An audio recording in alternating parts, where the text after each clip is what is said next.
I'm not sure how DSABC slipped past me for so many years. I could tell you that if I had known about it the day that I started, I would have signed up.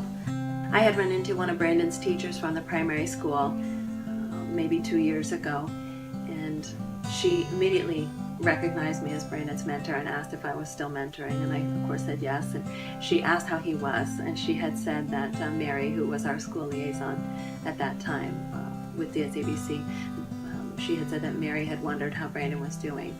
I let her know that Brandon was doing really well and maturing so nicely. And she said, tell him I said hi and tell him Mary has been asking about him.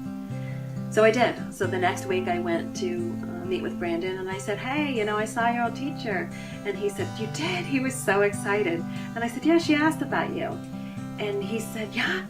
And I said, yeah. He said, well, tell her next time you see her that I said hi. And he was so excited about it that I thought, why don't I suggested that I bring some cards, some little cards, and he could write them a note the next week.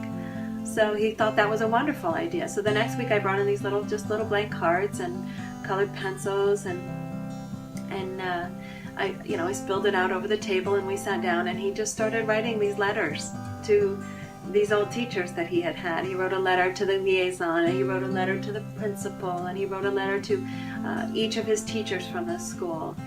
And he put them in the little envelopes and gave them to me to take to the school. And I thought, I guess I didn't expect that. That was all his doing. And I have to admit that after I left Brandon, I sat in the car and I read the notes. Maybe it wasn't the right thing to do, but I read the notes, and they were beautiful. I say beautiful in a way that they were very honest and simple. I remember he wrote to the liaison that he was so happy that she worked at the school because she is the one who had given him me as a mentor, and he would never forget that. And he wrote to his old kindergarten teacher how she used to make him laugh about certain things, and he was very specific with his memories. But it had probably been 3 years since he had been with that teacher, and he still remembered the things she did that made him laugh, and was able to articulate that in a letter.